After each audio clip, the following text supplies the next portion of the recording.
The poet's function is to describe, not the thing that has happened, but a kind of thing that might happen.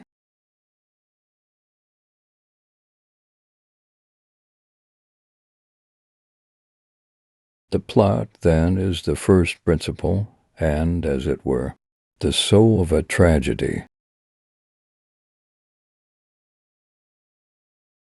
A tragedy is the imitation of an action that is serious, and also as having magnitude complete in itself.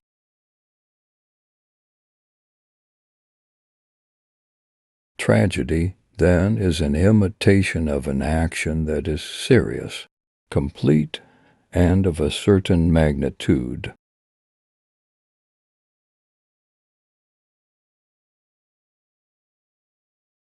The tragic pleasure is an emotional discharge that purges the soul.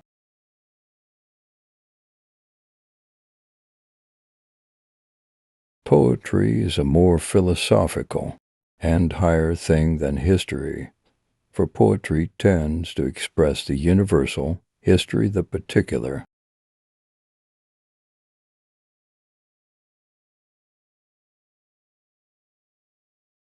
The spectacle is more vivid when the events are recent.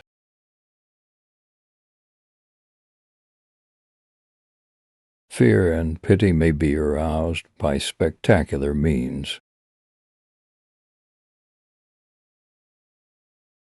Tragedy, however, is an imitation not only of a complete action, but of events inspiring fear and pity.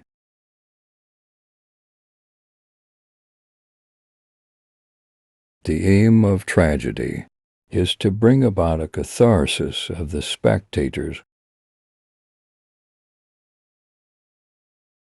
The spectacle is more tragic when the personal disaster coincides with events of national importance.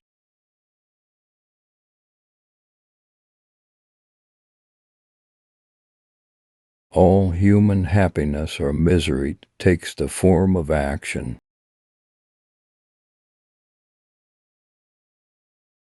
Character may also be called the most effective means of persuasion.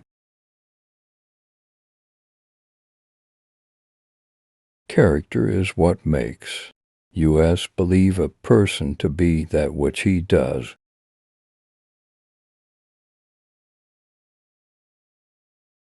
The language must be sweet and harmonious.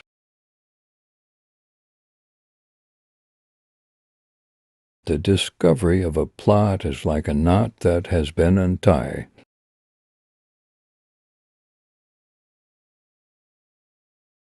The best way to create a complex plot is to combine a simple plot with a peripeteia and an anagnosis.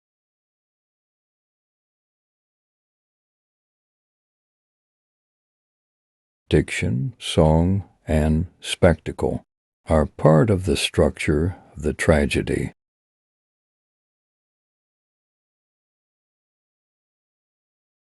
Men are swayed more by the imagination than by the actual facts before them.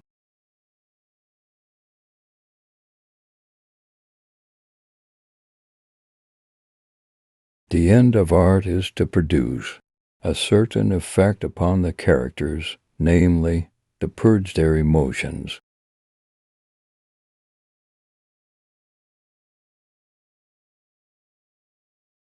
The most powerful elements of emotional interest in tragedy are reversals of fortune and recognitions.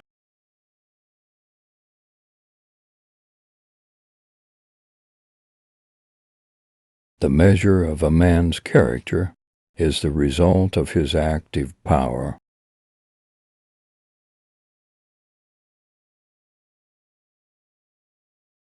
The poet should prefer probable impossibilities to improbable possibilities. It is not enough for a poet to have mastered the art of making a good plot.